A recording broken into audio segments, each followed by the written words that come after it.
नमस्कार दोस्तों। एक दीवार कैसे पूरे देश को और देशवासियों को दो हिस्सों में बांट कर रख सकती है, इसका शायद सबसे बड़ा हिस्टोरिकल एग्जाम्पल है बर्लिन वॉल। आज मैं यहां आया हूं जर्मनी की राजधानी बर्लिन में, और आज की ग्राउंड रिपोर्ट में मैं आपको कहानी सुनाना चाहता हूं बर्लिन वॉल की। एक ऐसी दीवार जिसने ना सिर्फ जर्मनी को दो देशों में बांट कर रखा 40 साल से ज्यादा के लिए, बल्कि एक ऐसी दीवार जो कि पूरी दुनिया में सिंबल है डिवीजन का।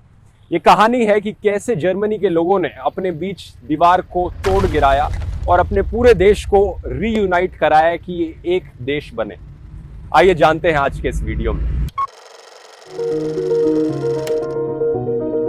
As the communist barrier between East and West Berlin grows higher and stronger, the more determined grows the will of those in the East to escape. Along the border, East Berliners are forced to evacuate their homes as the communist police move to prevent their escape.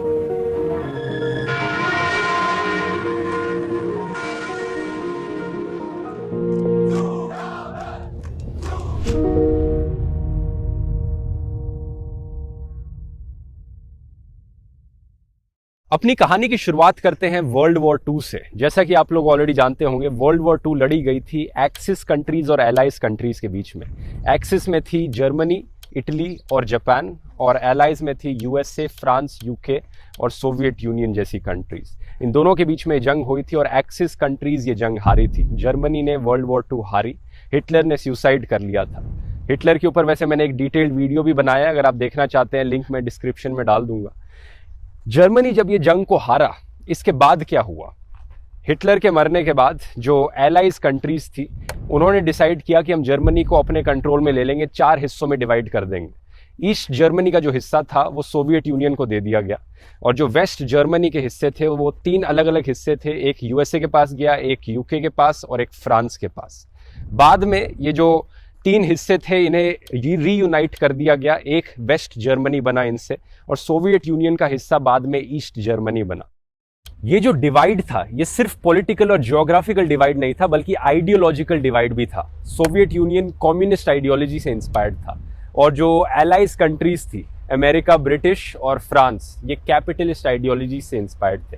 तो waste Germany पर capitalist ideology dominate करी और east Germany पर communist ideology dominate करी।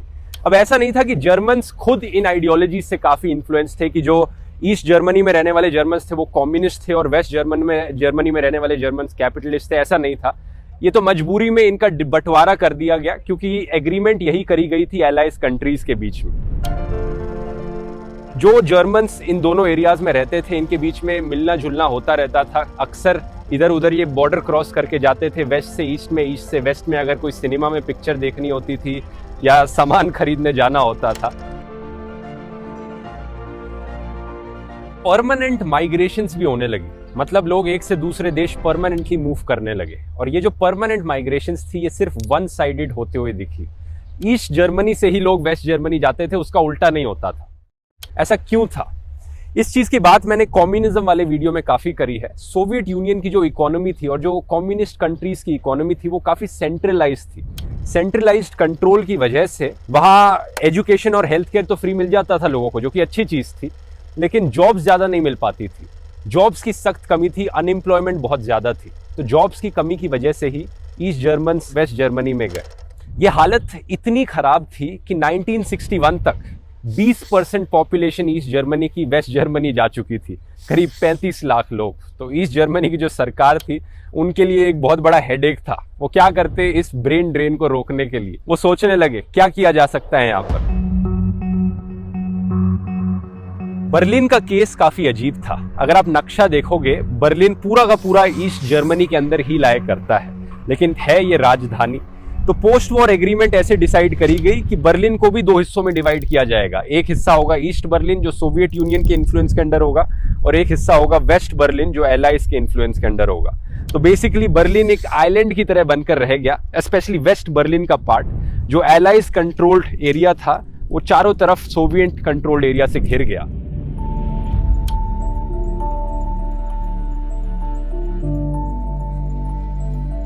East Germany के leader Walter उल्ब्रिच ने Soviet union से पूछा इसको लेकर कि क्या करना चाहिए यहाँ।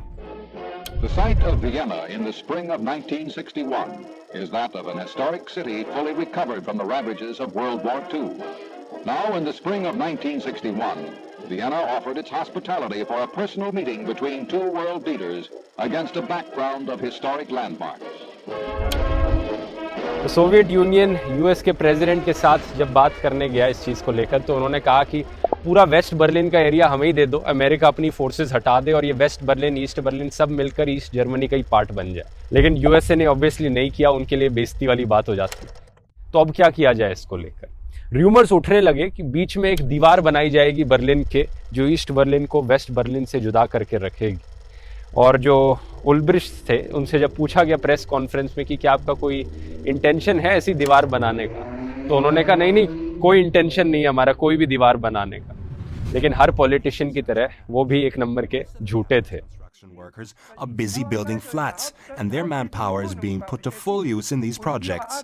Nobody has any intention of building a wall.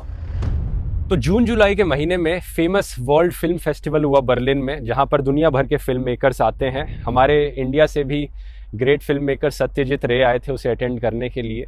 खुशी का माहौल था, लेकिन पीछे ही पीछे ईस्ट जर्मनी की सरकार एक दीवार खड़ी करने लग रही थी।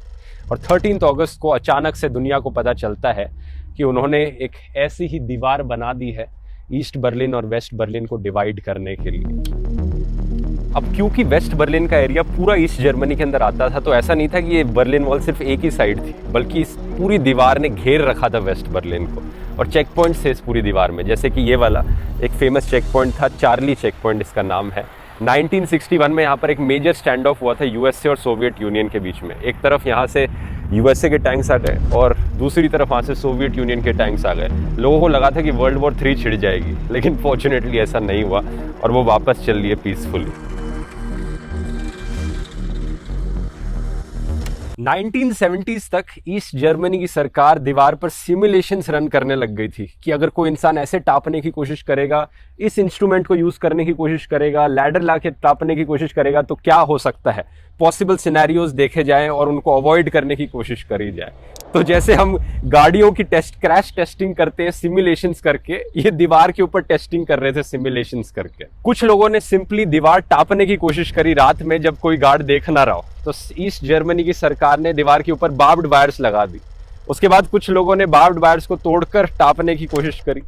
एक और तरीका था कि जिन लोगों के घर दीवार के बिल्कुल साइड में थे, कुछ लोग तो अपने घर की दीवारों से ही कूद जाते थे, बैल्कनी से, खिड़की से ही जंप लगा लेते थे दीवार की दूसरी तरफ। ये बड़ा ही इंटरेस्टिंग तरीका था और ये बर्नावर स्ट्रासे पर एक ऐसा ही इंसिडेंट हुआ था जिसे वीडियो पर भी रिकॉर्ड किया गया।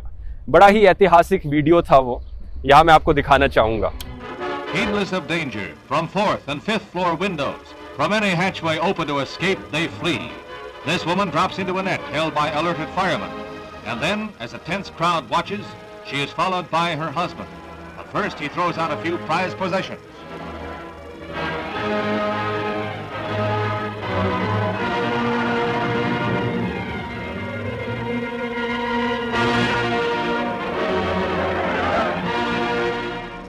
जब लोग तीसरी मंजिल से इतनी हाइट से कूदने को तैयार थे, तो आप अंदाज़ा लगा सकते हो लोग कितने डेस्परेट थे बॉर्डर क्रॉस करने के लिए।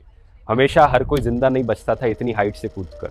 कई ऐसे वीडियोस हैं जिनमें लोग बड़े इंजर्ड भी हो गए थे, लेकिन फॉर्चुनेटली जो दूसरी साइड के लोग थे, वेस्ट जर्मनी में लोग थे, वो मदद कर रहे थे लोगों की बॉर्डर क्रॉस करने में। वो भी रीयूनाइट होना चाहते थे। बॉर्डर हाउसेस पर जो खिड़कियां थी, सरकार ने ऑर्डर दिया कि उन्हें ऐसे ईंटों से भर दिया जाए ताकि खिड़कियां ना बची रहें। इस चीज़ को अवॉइड करने के लिए इनकी छतों पर बार्ब्ड वायर्स लगवाई गई। ऑब्वियसली लोगों ने अपने अपने क्रिएटिव तरीके सोचे कैसे दीवार को क्रॉस किया जा सकता है। कुछ लोगों ने बड़ा सिंपल टनल बनाने की सोची दीवार के नीचे से। एक ऐसी ही टनल यहाँ पर बनी थी जो दीवार के बिल्कुल नीचे से होती हुई उस पार निकलती थी। जिन लोगों के घर थे यहाँ पर, उन्होंने मदद करी इस टनल को बनाने में।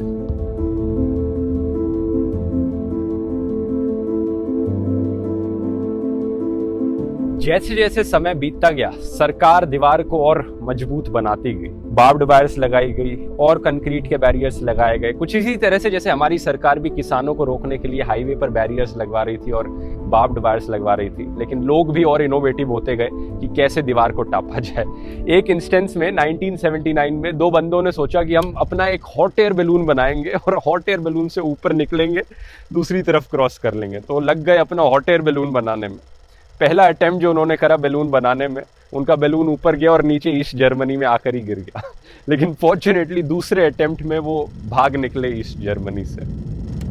फरवरी 1989 में क्या हुआ, एक बंदा अपना हैवी कार्गो ट्रक लेकर आया और दीवार के अंदर धड़ाम मारा और भाग के निकल गया। तो सरकार को लगा ऐसी चीज, ऐसे सिनेरियोस को अवॉइड करने के लिए हमें कुछ और सोचना पड़ेगा। तो उन्होंने एक बड़ा ही इनोवेटिव डिजाइन बनाया नए ट्रैप का कि हम यहाँ पर रस्सियां लगाएंगे जिससे कि कोई ट्रक लेकर आए तो वो रस्सी में फंस जाए। तो सोच सकते हो, मतलब सरकार अपना पूरा ध्यान, पूरा पैसा और एनर्जी इसी चीज पर लगा रही थी कि कैसे हम दीवार को और अच्छा बना सके, कैसे हम लोगों को दीवार क्रॉस करने से रोक सके। कितनी हंसी की बात है कि सरकार के लिए यही प्रायोरिटी थी उस टाइम पर इनकी।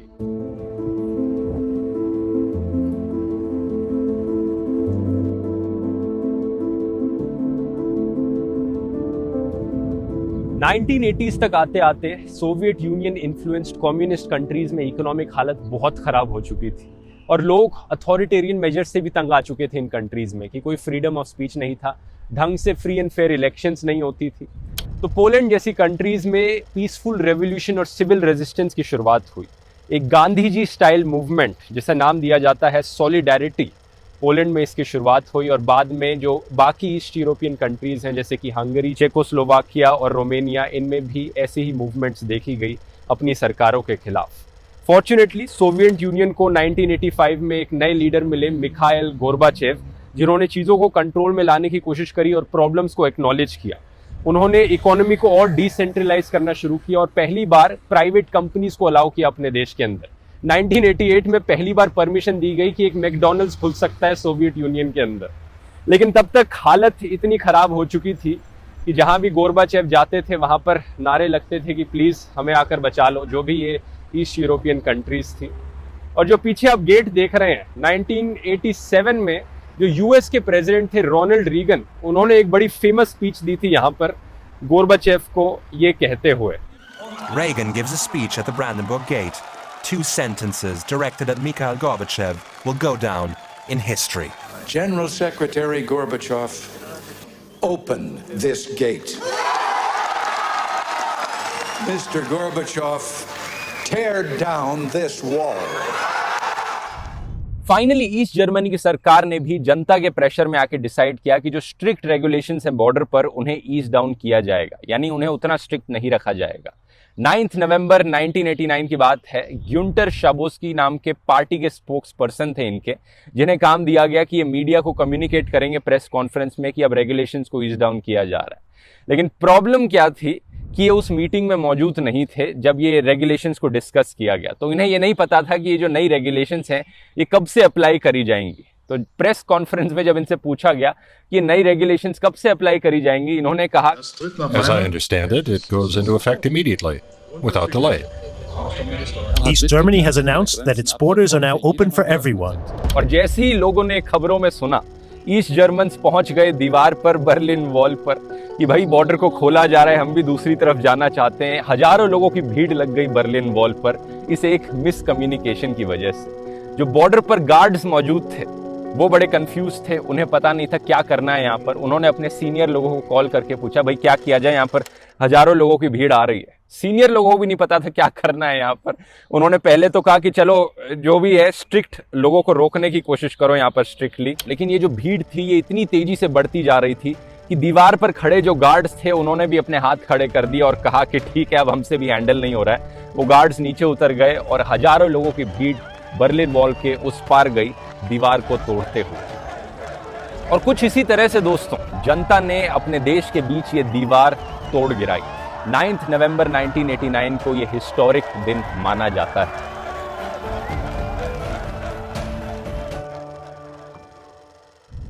दीवार गिरने के बाद जैसे ही ईस्ट जर्मन्स वेस्ट जर्मनी में गए, उन्हें एक बहुत बड़ा कल्चर शॉक लगा।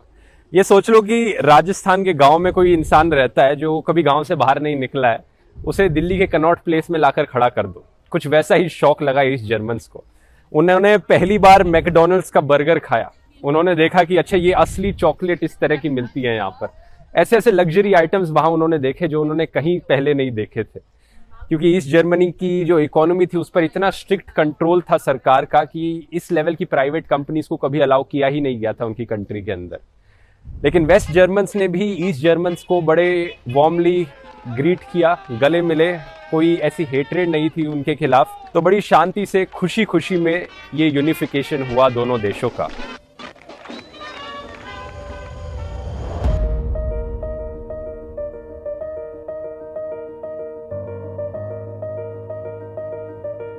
फरवरी 1990 में पहले फ्री और फेयर इलेक्शंस कंडक्ट करवाए गए ईस्ट जर्मनी में, और जो पार्टी ये इलेक्शंस जीती वो स्ट्रांगली फेवर कर रही थी कि दोनों जर्मनी को यूनाइट कर दिया जाए। इसी रीजन से 3 अक्टूबर 1990 को ईस्ट जर्मनी और वेस्ट जर्मनी फाइनली रीयूनिफाई कर गए और वापस से ये एक जर्मनी का देश बन गया। ये जो यूनिफिकेशन की आइडियोलॉजी थी, एकता को प्रमोट करने वाली आइडियोलॉजी थी, ये बाकी देशों में भी फैली यूरोप के, जिसकी वजह से यूरोपियन यूनियन भी बना बाद में जाकर। ये कहानी कभी और किसी वीडियो की है। आज के लिए इतना ही दोस्तों, उम्मीद करता हूँ ये वीडियो इन्फॉर्मेटिव लगा होगा। मिलते हैं अगले वीडियो में फिर। बहुत बहुत धन्यवाद। और आज की ग्राउंड रिपोर्ट में मैं आपको बताना चाहूँगा कहानी इसी बर्लिन वॉल की। ना सिर्फ ये एक निशानी है